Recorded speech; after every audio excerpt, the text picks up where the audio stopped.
First priority is search and rescue. I want to thank the people at the federal and state levels for working so hard to rescue our fellow citizens from harm's way. Rescue efforts continue on as we speak. I do urge people in the affected areas to listen closely to local authorities before they attempt to get back home.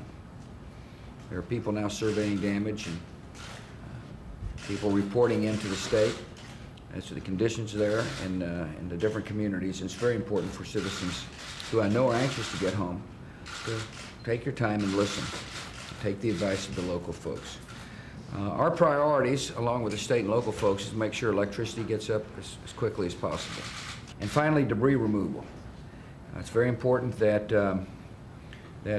our Corps of Engineers, working with local officials, implements a coordinated debris removal plan. And so that's what we discussed this morning. This is a tough storm, and it's one that is going to be it's going to require time for people to recover.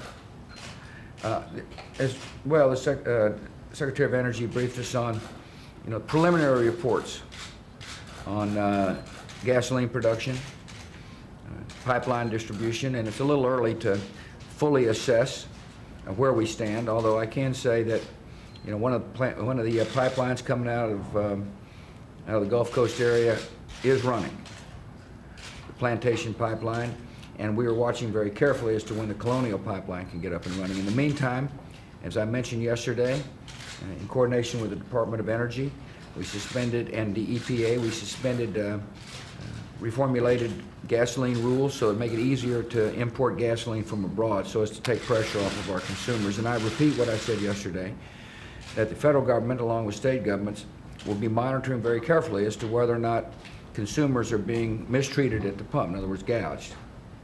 It's very important for our fellow citizens during this period of temporary disruption to be treated fairly.